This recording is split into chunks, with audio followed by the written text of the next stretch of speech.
যে সমস্ত বন্ধুরা এই সময় একটি গুরুত্বপূর্ণ ফসল, তন্তুজ ফসল চাষ করেছেন, তার নিশ্চয়ই কাটার সময় হয়ে গেছে। আর কাটা মানেই তো আপনাদেরকে খেয়াল করতে হবে সেখান থেকে কিভাবে আপনারা সোনালী তন্তুগুলি বের করে বাজারজাত করতে পারেন এবং গুণগত মান ঠিক থাকে। আশা করি বুঝতে পেরেছেন আজকের আমাদের আলোচনার বিষয় কি। আমরা আলোচনা করব পাট পচানোর কৌশল। এ ব্যাপারে বিস্তারিত জানাতে আমরা আমাদের মধ্যে আমন্ত্রিত অতিথি হিসাবে পেয়েছি পশ্চিমবঙ্গ সরকারের যুগ্ম কৃষি অধিকর্তা পরিকল্পনা ডক্টর রামপ্রসাদ ঘোষ। ডক্টর ঘোষ, আপনাকে স্বাগত। নমস্কার। আর সঙ্গে রয়েছেন একজন প্রগতিশীল কৃষক বন্ধু গণপতি মণ্ডল। গণপতি, যে কথা বলছিলাম রামপ্রসাদবাবু, আপনার কাছে আসি শুরুতেই। আমাদের তো প্রধান অর্থকরী ফসলগুলির মধ্যে এটি একটি অন্যতম। যে সমস্ত কৃষক বন্ধুরা এখন চাষ করেছেন, এবছর একটু অতিবৃষ্টি হয়েছে, সে কারণে সমস্যা হতে পারে। তার পরবর্তী যে কাটার পর যে পাট পচাতে হবে, যার ফলে আমাদের আঁশের বা তন্তুর গুণগত মান ভালো থাকবে, এই পাট পচানোর পদ্ধতিটা, এই ব্যাপারটা যদি একটু বলেন। দেখুন, পাট পচানো ব্যাপারটা হচ্ছে যে পাট গাছ যখন 90 থেকে 120 দিন বয়স হয়, তখন সেই পাট গাছ কেটে নিয়ে আমরা বলি যে 3 থেকে 4 দিন জমিতে আপনি ফেলে রাখুন। ফেলে রাখার পরে আপনি একটু ঝেড়ে নিলে পাটের যে পাতাগুলো সেগুলো জমিতে পড়ে যাবে। কারণ পাটের পাতা থেকে জৈব সার, মানে জমিতে জৈব সার পদার্থ যোগ হবে।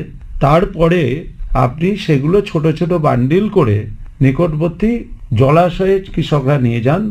জলাশয়ে নিয়ে গিয়ে জাগ দেন, জাগ দিয়ে সেখান থেকে তন্তুটা বের করেন। অ্যাকচুয়ালি পাটের যে ছাল অংশটা, পাট গাছের যে ছাল অংশটা, সেই ছাল অংশটা থেকে ওই জলের মধ্যে আমাদের প্রথমে ডিগামিং হয়, মানে যে তন্তুগুলো যে সেলুলোজ বা পেকটিন ইত্যাদি বস্তু দিয়ে বাঁধা থাকে, সেইগুলো আস্তে আস্তে ডিকম্পোস্ট হয়ে যায়। মানে ডিকম্পোস্ট হয়ে গেলে তন্তুগুলো আলাদা হয়ে যায়। আচ্ছা, তখন আমরা এই পাটের তন্তুটাকে গাছ থেকে ছাড়িয়ে নিয়ে জলে সেটাকে ধুয়ে নিয়ে সেইটাকেই আমার অর্থকরী যে পাট, অর্থকরী ফসল পাট, সেই হিসাবে আমরা বাজারজাত করি। বেশ, সঙ্গে রয়েছেন আমাদের একজন প্রগতিশীল কৃষক বন্ধু, তার কাছে একটু আসি। গণপতিবাবু, আপনি আসছেন কোথা থেকে? আমি নদিয়ার করিমপুর থেকে আসছি। পশ্চিম বাংলার মধ্যে দুটো জেলা বিখ্যাত পাটের জন্য, আমার মনে হয় স্যার একমত হবেন, নদিয়া মুর্শিদাবাদ। আর নদিয়া মুর্শিদাবাদের মধ্যে আমার করিমপুর অগ্রগণ্য। তা আপনি কি চাষ করেছেন এবছর? হ্যাঁ, করেছি। কতটা জায়গায়? আমার এই 1 একর একটু বেশি। সেক্ষেত্রে আপনার পাটগুলোর পাট কাটা শুরু হয়ে গেছে, জাগ শুরু হয়ে গেছে। এটাকে আমরা জাগ বলছি। মানে পাটটা কেটে এনে, মানে আমাদের লক্ষ্য থাকবে পাটটা পচানোর ব্যাপারটা। সেটা মানে পাট আমি 12 হাত লম্বা করলাম, কিন্তু যদি ভালো জলে আমি পাট জাগ না দিই, তাহলে কিন্তু ভালো গুণগত আঁশ আসবে না। যেটা আপনি বলছিলেন স্বর্ণতন্তু, গোল্ডেন ফাইবার, সেটা কিন্তু আসতে পারে না যদি ভালো জলে আমরা পাট জাগটা না দিই। আমাদের মানে উৎপাদনের দিক দিয়ে আমরা ভারতবর্ষ প্রথম, আর পৃথিবীর মধ্যে পাট চাষে আমি যতটুকু জানি। কিন্তু গুণগত মানে বাংলাদেশ উন্নত কেন? ওদের নদীমাতৃক দেশ, জলটা বেশি ভালো পায় বলে। তো আমরা আগেই ওই 100, স্যার বলছিলেন 90 থেকে 120 দিনের মধ্যে, 110 থেকে 20 দিনের আগেই আমরা পাটটা কেটে নেওয়া শুরু করে দিয়েছি। জাগ শুরু হয়ে গেছে। বিশেষ করে আমার একটা সুবিধা হচ্ছে, আমরা পাটে জাগ দেওয়ার সময়, চাপ দেওয়ার সময় কোনো মাটি ব্যবহার করি না। কি দেন তাহলে? আমরা কচুরি পানা দিই। আমার নদিয়া আর মুর্শিদাবাদের সীমানা চিহ্নিত করছে একটা নদী, সেখানে প্রচুর কচুরি পানা থাকে। পাটের উপরে যদি কচুরি পানা দিয়ে পাট জাগ দেওয়া যায়, তাহলে পাটের রং কিন্তু গোল্ডেন হবেই। আচ্ছা, এক্ষেত্রে তো পাটটাতে জলে তো নিমজ্জিত করতে হবে, নিমজ্জিত হবে, ডুবাতে হবে। সেক্ষেত্রে কচুরি পানা তো প্রচুর পরিমাণে দিতে হবে না? সেটা এনাফ রয়েছে। আচ্ছা, এনাফ আছে, এনাফ রয়েছে। ওই কচুরি পানা দিলে আমার TD 3, 2 এগুলো হতে পারে। TD মানে রেডিয়েশনের অনুযায়ী ভাগ যেটা করেছে উন্নত, হ্যাঁ হ্যাঁ, সেইটা হতে পারে। তবে যদি কোনো কারণে মাটি দিতেই হয়, তাহলে মানে পাটের জাগের উপরে এমন কিছু আচ্ছাদিত করতে হবে, মানে খড়, বিচালি বা আউশ ধানের পোয়াল যেটাকে বাংলায় বলা হয়, সেইটা দিয়ে মাটি দিয়ে চাপ দিতে হবে, মাটির সঙ্গে যেন পাট গাছের কোনো সংস্রব না ঘটে, মাটির সঙ্গে যেন পাটের কোনো সম্পর্ক না থাকে, এইটা আমরা লক্ষ্য করি। এবং এই জন্যই আমার নদীয়ার করিমপুরের পাট বিখ্যাত। একদম। এবারে যেহেতু এই কথাটা খুব ভালো কথা বলেছেন যে মাটির সঙ্গে পাটের যাতে কোনো সংস্পর্শ না থাকে, আমাদের মেন টার্গেট তো তন্তুর গুণগত মানটা অবশ্যই বাড়ানো। আচ্ছা, এই যে প্রচলিত পদ্ধতিতে কৃষক বন্ধুরা পাট জাঁকিয়ে দেন বলেন, বা যেটা পচানোর কৌশল আপনারা প্রয়োগ করেন, সে ব্যাপারে এখান থেকে অসুবিধা কি কিছু আছে? দেখুন, উনি যেটা বলেছেন ভালো কথা বলেছেন, কিন্তু এটা তো সব কৃষকদের পক্ষে সম্ভব হয় না। যেমন ওনার ওখানে নদী আছে, নদী আমাদের যে পাট পচানোর ক্ষেত্রে যদি ধীরে ধীরে প্রবাহমান জল থাকে, মানে যে জলটা ধীরে ধীরে বয়ে যাচ্ছে, সেইখানে কিন্তু উন্নত গুণমানের আঁশ পাওয়া যায়। এবং উপরে যে আপনি কৃষক বন্ধু যেটা বললেন, খুব বাস্তব কথা, যে আমাদের ওয়েটিং মেটেরিয়াল, মানে প্রথম দিকে পাটটাকে জলে নিমজ্জিত করার জন্য একটু ওজন দিতে হয়, সেই ওজন হিসাবে বেশিরভাগ কৃষক কিন্তু মাটি ব্যবহার করেন, অনেকে কলা গাছ ব্যবহার করেন। আমরা কিন্তু বারবার যেটা বলি যে কলা গাছ কখনোই দেবেন না, মাটিও চেষ্টা করবেন না দেওয়া, এবং মাটি যদি দিতেই হয় তাহলে যেটা কৃষক বন্ধু বললেন যে মাটি যেন তন্তুর সংস্পর্শে না আসে, অর্থাৎ মাটি দেওয়ার আগে ওই যে কচুরি পানা দিচ্ছেন, বা আপনি পলিথিনের প্যাকেটে ভরে দিন, বা অন্য কোনো, সেটা শুকনো গুঁড়ি হতে পারে, কাঠের শুকনো গুঁড়ি যার ভার আছে, পাটটা আপনি আপনার ভাষায় নিমজ্জিত, আর আমরা বলি জাগ দেওয়া। সেই পাটটা জাগ দেওয়ার ক্ষেত্রে যেখানে আমার ওই মানে একটু ওয়েট শুকনো কাঠের গুঁড়ি যদি আমি দিয়ে দিই, তাহলেও অনেকটা কাজে আসতে ভালো হবে, আসবে, কিন্তু কখনোই মাটি নয়। ঠিক। আচ্ছা, আর একটা জিনিস আমি বলবো যে কৃষকরা যদি সম্ভব হয় ওই পাটের যে জাগ দিচ্ছেন তার মধ্যে কিছু যদি ধনচা বা শন কিছু গাছ যদি দিতে পারেন, তাহলে পাটের পচন ক্রিয়াটা তাড়াতাড়ি হবে, ত্বরান্বিত হবে, এবং পাটের পচন ক্রিয়াটা খুব ভালো হবে। দেখুন, যত বেশি দিন জলে নিমজ্জিত থাকবে পাটের আঁশের গুণগত মানে শক্তিটাও কিন্তু কমতে থাকে। না স্যার, একটি কথা, সেজন্য যত তাড়াতাড়ি আমার সম্পূর্ণ পাটটা পচে যাবে, ঠিকমতো পচে যাবে, তাহলে কিন্তু আমরা গুণগত মানটা ভালো পাবো। এখানে আমি একটা কথা আমার জানতে ইচ্ছা করছে, আপনাদের দুজনের থেকে জানবো, যেই যে আপনি বললেন রামপ্রসাদ বাবু যে যতদিন পাটটা নিমজ্জিত থাকবে তত পাটের গুণগত মানটা নষ্ট হয়ে যেতে পারে, তাহলে এর কি কোনো নির্দিষ্ট দিন সময় রয়েছে যে আজ থেকে 20 দিন পরে পাটটা জলে থেকে তুলবো বা এরকম কিছু? দেখুন, এগুলো নির্ভর করে অনেক কিছু ফ্যাক্টরের উপর। যেমন আপনি কম দিনের পাট গাছ যদি জাগ দেন তাহলে তাড়াতাড়ি পচবে, যদি টেম্পারেচার বেশি থাকে তাহলে আপনার তাড়াতাড়ি পচবে। আপনার যে পুকুরে আপনি, আমাদের সাধারণত বদ্ধ জলাশয়ে অনেক জায়গাতেই পাট পচানো হয়, সেখানে প্রথমবারে পাটটা যত তাড়াতাড়ি পচবে, দ্বিতীয়বারে পাটটা সেখানে মাইক্রোবসের অসুবিধা থাকার জন্য, মাইক্রোবসের খাবারের ঘাটতি হয়ে যাওয়ার জন্য আপনার সেখানে বেশি সময় লাগে, পচতে বেশি সময় লাগে। তো এই অনেক, এবং জলের কোয়ালিটি, আচ্ছা, এগুলো নির্ভর। গণপতি বাবু, তো আপনি হাতে কলমে পাট পচাচ্ছেন, এই ব্যাপারে আপনার কি মত? ব্যাপারটা হচ্ছে, পাটটা যখন আমি জাগ দেব 12 দিনের এই সময়ে, এই সময় উনি বলেছেন, ঠিকই বলেছেন, এই সময়ে পাটটা জাগ কিন্তু তাড়াতাড়ি হবে। এরপরে যখন পাটটা একটু পেকে যাবে, যদি আপনি 120 দিনের পরে পাট কাটেন, সেই পাটটা জাগ হতে দেরি হবে। 12 দিন পার হয়ে যাওয়ার পর আপনাকে নমুনা দেখতে হবে। নমুনা কাকে বলা হবে? যে পাটের জাগটা আছে সেখানে 100 আটি থাক, 80 আটি থাক, 200 আটি থাক, 3-4টে জায়গায় থেকে কয়েকটা পাট বার করে নিতে হবে। বার করে নিয়ে ওটা, ওই শালটা, ওই আঁশটাই তো মূল লক্ষ্য। ওই আঁশটা একটু শুকাতে হবে, শুকিয়ে দেখতে হবে পাটটা, মানে এটা আই এস্টিমেটের উপর নির্ভর করে। আমরা যারা চাষি, আমরা চোখ দেখেই বলে দিতে পারবো যে পাট সঠিক জাগ হয়েছে কিংবা জাগ হয়নি।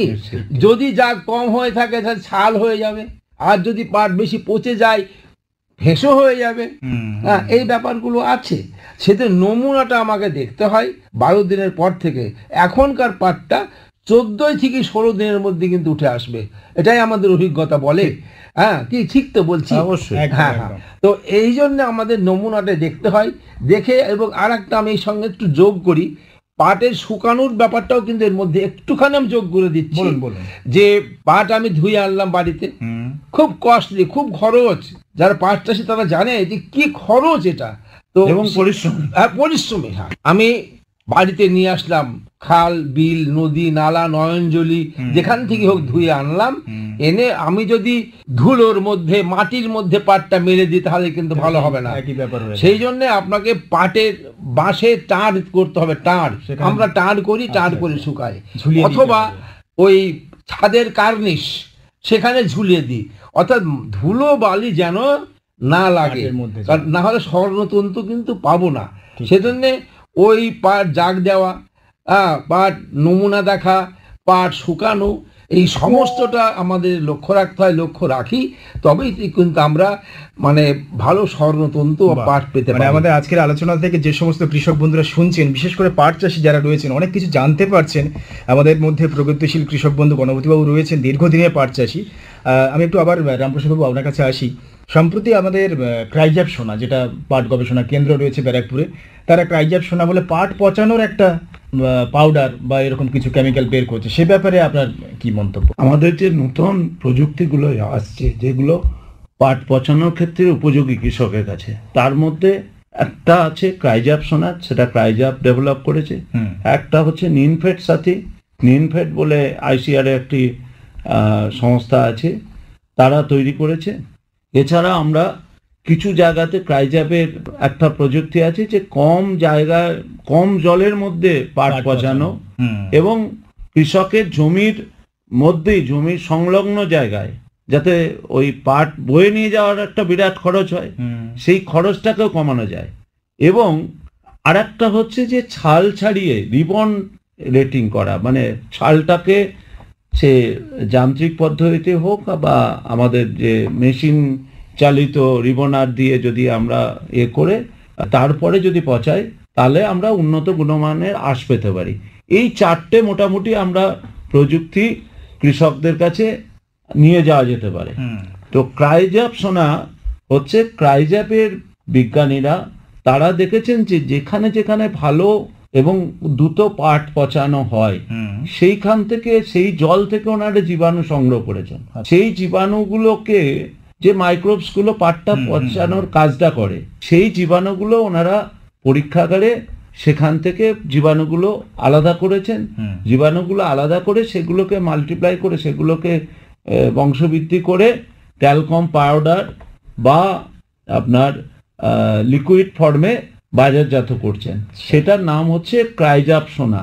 যেমন পাউডার সুবিধা কি আছে, যখন কৃষকরা পাট পচানোর জন্য জাগ দিচ্ছেন, জলাশয়ে জাগ দিচ্ছেন, সেই জাগ দেওয়ার সময় বিভিন্ন অনেকগুলো লেয়ার করেন, তাই তো নাকি? সেই বিভিন্ন লেয়ারে এই ক্রাইজাপ সোনা এক একটা থাকে, কিছুটা করে আপনাকে ছড়িয়ে দিতে হবে। বিঘা প্রতি 1 বিঘা পাটের জন্য 4 কেজি ক্রাইজাপ সোনা লাগবে। সেটা যদি আপনি বিভিন্ন লেয়ারে ছড়িয়ে দেন, তারপরে যেরকম কৃষকরা জাগ দিচ্ছেন সেইভাবে জাগ দেবেন, তাতে কি হবে, এই যে জীবাণুর সংখ্যাটা বেশি হওয়ার জন্য পাট পচনের প্রক্রিয়াটা ত্বরান্বিত হবে। পাট পচনের যে গণপতিবাবু বলছেন যে 14 থেকে 16 দিনের মধ্যে, তারপর কি আরো কমে যাবে? আরো কিছুটা কমে যাবে, 3 থেকে 4 দিন, তো 4-5 দিন অবধি আমরা কমে এটা লক্ষ্য করেছি। কারণ জীবাণুর সংখ্যা বেশি হলে পাটের পচনকে তো ত্বরান্বিত হবে। এবং গোড়ার দিকে আমরা বলি যে পাউডারটা গোড়ার দিকে একটু পরিমাণ বেশি দিতে, কারণ গোড়ার দিকের এটা পচতে একটু বেশি সময় লাগে, তাই তো নাকি? হ্যাঁ, নিশ্চয়ই। তো এই ক্রাইজাপ সোনা যদি গ্রেডেশনের ব্যাপারটা, ওই যারা দেখেন এস্টিমেট করেন, যারা ওই গোড়াটাই লক্ষ্য রাখেন আগে, না থাকে, এইটাই ঘটনা। কিন্তু ঠিক বলেছেন। তাহলে মোটামুটি ক্রাইজাপ সোনার এই একটা সুবিধা রয়েছে। আচ্ছা গণপতিবাবু, আপনি কি ক্রাইজাপ সোনা ব্যবহার করছেন নাকি? আমরা ট্রাইজাপ সোনা ব্যবহার, এবার করিমপুরের জল প্রাচুর্য, মানে এবার জল আছে। আমরা ট্রাইজাপ সোনা তখনই যখন জল, অল্প জলে একজন পাট জাগ দিল, তারপর আরেকজন, তারপর আরেকজন, মানে খারাপ জলে, সেই সময় ওটা ব্যবহার করি। এবং আমরা জেসিআই এর ওখান থেকে ওটা পেয়ে থাকি, হ্যাঁ, এবং ফ্রি অফ কস্ট গত 2 বছর পেয়েছি। এবারও এখনো শুরু করিনি, করে থাকি। আচ্ছা, এই যে আপনার ধরুন 1 একর জায়গার বা একটু বেশি জায়গার পাট চাষ করেছেন, এবং আপনার কি নিজস্ব পুকুর বা জলাশয় কিছু রয়েছে সেখানে পাটটা পচান? না না ওই নদীতে না, নদীতে সেক্ষেত্রে নয়নজলি, আপনার রাস্তার ধারে নয়নজলি, সেখানে পাটটা পচাচ্ছেন। সেক্ষেত্রে তাহলে ক্রাইজার সোনাটা কি পরিমাণে ব্যবহার করছেন? বিঘাতে 3-4 কেজি। 1 বিঘা পাটের যা আসবে তাতে 3-4 কেজি ট্রাইজাব থাকে দিতে হবে, দিলে হবে। এখানে আমি আর একটা কথা, এই প্ল্যাটফর্ম থেকে, এই মঞ্চে বসে আমি একটা কথা বলতে চাই, দুটো জিনিস পাট চাষির হওয়া উচিত। এক, মানে ইন্ডাস্ট্রিয়াল গুডস, ধরুন একটা পেন, এর দাম 2 টাকা, এর খরচ উপর নির্ভর করে লাভ রেখে দাম ঠিক করা হয়েছে। পাটের দাম এমনভাবে করা হোক, খরচের উপর ভিত্তি করে কত খরচ হচ্ছে চাষির, তার উপরে লাভ রেখে পাটের দাম ঠিক করা হোক। এই একটা জিনিস আমি স্যারকে বলি, উনি প্ল্যাটফর্মে বিভিন্ন জায়গায় বলবেন। আর একটা হচ্ছে কৃষি বিজ্ঞানীরা, নির্জাপ ফিরজাপ যারা রয়েছেন, যারা করছেন, ভাবছেন পাট নিয়ে, তারা মানে পাট যাতে আরো কিছু পাটের উপযোগী কিছু মানে কি বলবো কাঁচামাল হিসাবে ব্যবহার করে আরো কিছু জিনিস পাটের তৈরি করা যায় কিনা, অর্থাৎ পাটের আরো ব্যবহার যাতে হয়, তবেই পশ্চিমবাংলার পাট চাষিরা কিন্তু বাঁচতে পারে। এই দুটি প্রস্তাব আমি এই মঞ্চে থেকে রাখলাম। বেশ, এটা হয়তো আমাদের সমস্ত পশ্চিমবঙ্গের বা বিভিন্ন প্রান্তে যে সমস্ত পাট চাষি রয়েছে তাদের হয়ে হয়তো একটা প্রস্তাব আপনাদের থেকে দেওয়া হলো। আরেকটা যে কথা আপনি বলছিলেন যে রিবন পদ্ধতিতে, এটা ক্রাইজাপে গিয়ে দেখা গেছে যে ওরা এই পাট যেভাবে আমাদের কৃষক বন্ধুরা সচরাচর তন্তু নিয়ে করেন, পচান, কিন্তু ওখানে একটা মেশিনে সেখান থেকে কাঁচা পাটের কাঠি থেকে পাটটা বের করে নিচ্ছেন, আঁশটা, সেটা পচালে কি আরো বেশি ভালো হবে? দেখুন, আমরা যদি পাটের গাছগুলো পচা করি তাহলে যে পরিমাণ জল লাগবে বা জায়গা লাগবে, জলাশয় লাগবে, যদি আমরা ছালটাকে আলাদা করে নিয়ে পচাতে দিই তাহলে জলের পরিমাণটা অনেক কম লাগবে। প্রায় আমরা দেখেছি যে 60% পর্যন্ত জল কম লাগবে। এবং সেক্ষেত্রে একটা কথা আছে এখানে, আপনি ওই ছালটা যখন আপনি ছাড়াচ্ছেন তখন পাটের গাছটা ভেঙে ফেলা হচ্ছে, পাট কাঠি ভেঙে যাচ্ছে। পাটের পাশাপাশি চাষির আর একটা প্রয়োজনীয় জিনিস হচ্ছে পাটকাঠি। পাটকাঠি বেড় ঘেরা হয়, বাড়ির আশেপাশে ঘেরা হয়, পাটকাঠি জ্বালানি হিসেবে এখন অনেক প্রযুক্তি এসেছে, পাটকাঠি নষ্ট হয়ে যাবে। আপনি যেটা বলছেন সেটা হচ্ছে ডিকোডিকেটার, মানে সেখানে পাট কাঠিটা টুকরো টুকরো হয়ে যায়।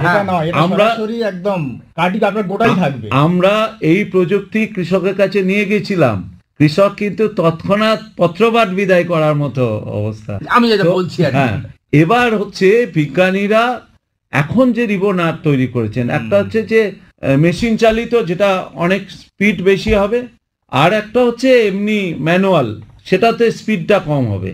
তো সেই রিবনার পদ্ধতিতে আপনার পাটকাঠি কিন্তু গোটায় থাকছে এবং আঁশটা মানে ছালটা ছাড়িয়ে নিয়ে আমরা পচাচ্ছি। আমরা ওখানে করছিলাম ট্র্যাডিশনাল পদ্ধতিতে করছিলাম কি, থাকলে পাটকাঠি গোটা থাকলে অনেকটা গ্রহণযোগ্য, পচিয়ে তারপরে আমরা আঁশটাকে ছাড়াচ্ছিলাম, আর এখানে হচ্ছে ছালটাকে আগে করে তারপরে পচাচ্ছি। এবার পচালে সুবিধা হবে কি, আরো কম সময় পচে যাবে, কারণ মাইক্রোবস, আপনি গোটা গাছ থাকলে ও বাইরের দিক থেকে মাইক্রোবস কাজ করবে, আর যদি যখন আপনি রিবন ছালটাকে করছেন, ছালের বাইরের দিকে ভিতর দিকে দুদিক থেকে আপনার জীবাণু কাজ করবে, যার জন্য এই পদ্ধতিতে আপনার অনেক তাড়াতাড়ি পচবে। এবং আমি এবং পরিমাণটা আপনি আঁশটা যেটা পাবেন সেই আঁশটা একটু বেশি পাবেন। আমরা দেখেছি আঁশের পরিমাণ বেশি, আঁশের উৎপাদনটা বাড়বে। আচ্ছা, আরেকটা কথা আপনি বলছিলেন যেটা ক্রাইজাপ সোনার পাশাপাশি নিনফেট সাথী বলে। হ্যাঁ, এবার নিনফেট আমাদের যে টালিগঞ্জে যে আইসিআর এর গবেষণাগার আছে, সেখানের বিজ্ঞানীরা এই যে আমি বললাম যে মাইক্রোবস মানে যে জীবাণু, তারা পাটটা পচায়, তো পচন প্রক্রিয়াটা তাদের দ্বারা সাধিত হয়। নিনফেট চিন্তা ভাবনা করলো যে এই যে মাইক্রোবস গুলো, যেগুলো তো আপনার প্রকৃতিতেই আছে, আপনি পাট পচানো জলেও আছে, তো সেই নিনফেট সাথী যেটা করেছেন, তারা হচ্ছে এই জীবাণুদেরকে খাদ্য দিয়ে তাদের বংশবিস্তার এবং তাদেরকে মানে তাদের কার্যকারিতাটাকে বাড়িয়ে দিচ্ছে। অর্থাৎ এই নিনফেট সাথী দিলে আমার পাট পচানো জলাশয়ে জীবাণুগুলো আছে, তারা কিছুটা খাদ্য পাবে, তাদের সংখ্যা বাড়বে এবং তারা আরো দ্রুততার সাথে সক্রিয়তাটা বাড়বে, সক্রিয়তা যার জন্যে পাটের পচন ক্রিয়াটা ত্বরান্বিত হবে। বা তাহলে আমাদের কৃষক বন্ধুরা দুটো খুব কার্যকরী উপায় জানতে পারলেন, একটা হচ্ছে ক্রাইজ্যাপ সোনা এবং নিনফেড সাথী, এই দুটো যদি প্রয়োগ করেন, এবং সেই সাথে আজকের আলোচনা থেকে তো বললেন ডক্টর ঘোষ যে যদি পাট আমরা আঁশ ছাড়িয়ে, গণপতিবাবু আপনিও তো নিশ্চয়ই খেয়াল করেছেন যে আঁশ ছাড়িয়ে যদি আমরা পাটটা পচাতে পারি সেক্ষেত্রে অনেকটাই সুবিধা এবং লাভজনক আরো বেশি। আপনারা যেভাবে প্রথাগত করছেন তো করছেন। আর একটা বিষয় আমি আপনাদেরকে, যেহেতু করিমপুরে আমরা কাজ করেছি এটা নিয়ে, কারণ আমি রাজ্য সরকারের এই পাটের প্রকল্প দীর্ঘদিন দেখেছি, তো আমরা দেখেছি যে করিমপুর এবং নওদা, ওই যে মুর্শিদাবাদ এবং নদিয়ার বেলটা আপনি বলছিলেন না, ওই যে বেলডাঙ্গার পাশে সুতা নদী, ভান্ডার দ বিল, ওই ঝিরঝির ঝিরঝির করে জল বইতো, সেইটা এখন আর নেই, অবশ্য নষ্ট হয়ে গেছে।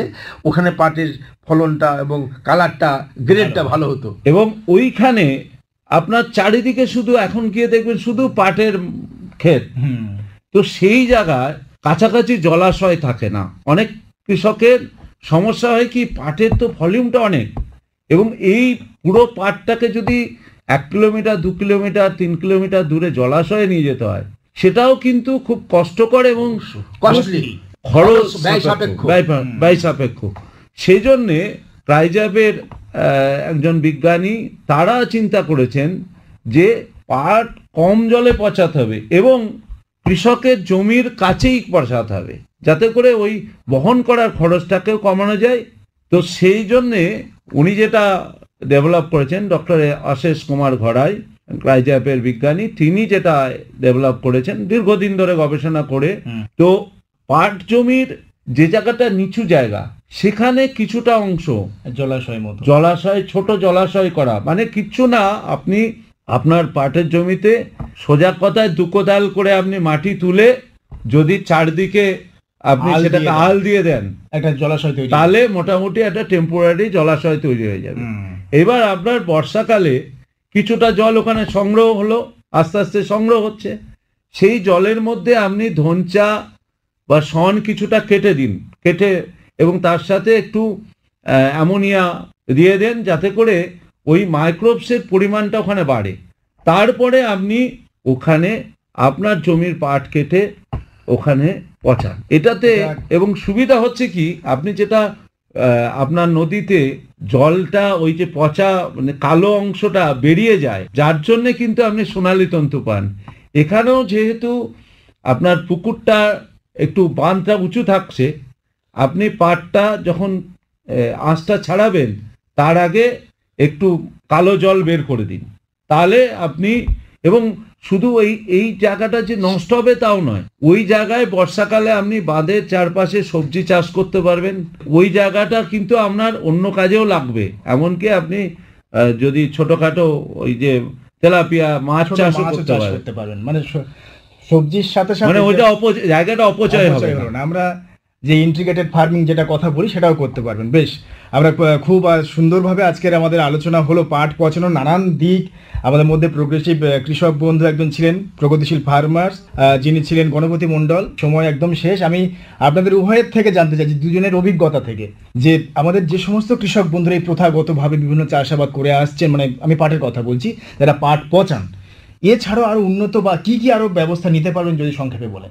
দেখুন, আমরা যেগুলো আলোচনা করলাম আমি একই মত যে কাদার উপরে যেন না দেয়া হয়, যদি ওয়েটিং মেটেরিয়াল হিসাবে কাদা কোনোভাবেই যেন পাটের তন্তু সংস্পর্শে না আসে সেটা, এবং কলা গাছ, এটাকে নিশ্চিত করতে হবে। আচ্ছা, দ্বিতীয় কথা হচ্ছে পাটের যে প্রযুক্তি, মানে পাট পচানোর যে নতুন প্রযুক্তিগুলো আছে, যে ক্রাইজ্যাপ সোনা, নিনফেড সাথী, যেখানে যাদের সম্ভব হবে তারা ব্যবহার করবেন, চাকের মধ্যে কিছুটা ছড়িয়ে দেবেন।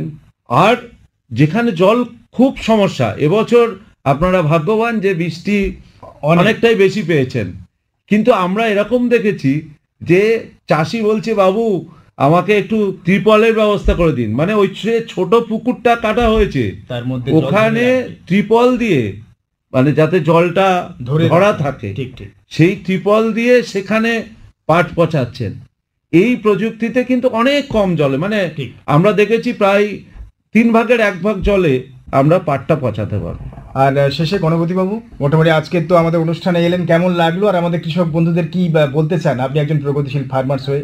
বেশ ভালো লেগেছে। তবে আমি বলেছি, অনেকে বলেন, অনেক কৃষি বিজ্ঞানী বলেন যে পাট অলাভজনক হচ্ছে, অতএব অন্য কিছু চাষ করা হোক। আমি বলি যে পাট চাষ নির্ভর করে সয়েল, মাটি, আবহাওয়ার উপরে। আমার পশ্চিমবাংলার 2টি জেলার আবহাওয়া, মাটি পাটের পক্ষে, সেখানে আপেল চাষ হবে না। আমার বক্তব্য হচ্ছে পাটকে লাভজনকের ব্যবস্থা করা হোক, যারা নীতি নির্ধারণ করছেন দেশে তারা পাটকে লাভজনক করুক, তাহলেই ভালো হবে। একটা প্রস্তাবও রেখেছেন সমস্ত কৃষক বন্ধুদের পক্ষ থেকে। আজকে আমাদের সময় একেবারেই শেষ। আজকে আমরা আলোচনা করছিলাম পাট পচানোর কৌশল।